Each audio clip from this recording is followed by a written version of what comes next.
رمضان شریف کا مہینہ عالمی روحانیت کا موسمی بہار ہے۔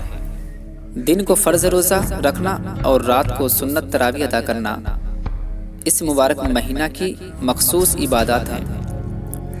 میرے آقا علیہ الصلوۃ والتسلیم کا ارشاد گرامی ہے کہ اس مہینہ کے روزے اللہ تعالیٰ نے تم پر فرض فرمائے ہیں اور میں نے اس کے قیام یعنی تراویح کی نماز کو تمہارے لیے سنت قرار دیا ہے۔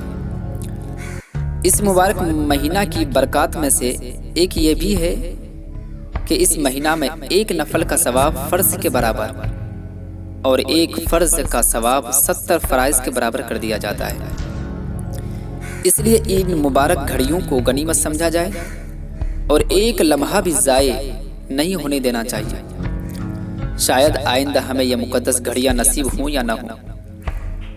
ام المومنین حضرت عائشہ صدیقہ رضی اللہ تعالی عنہا فرماتی ہیں، جب رمضان کا مہینہ آتا تو آپ صلی اللہ تعالی علیہ وسلم کمر کس لیتے اور اپنے بستر پر تشریف نہ لاتے یہاں تک کہ رمضان گزر جاتا۔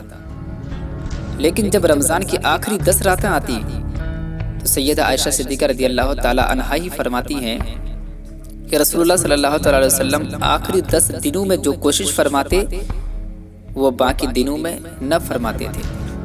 نیز امت کو بھی اس مہینے میں عبادت کی ترغیب دیتے تھے۔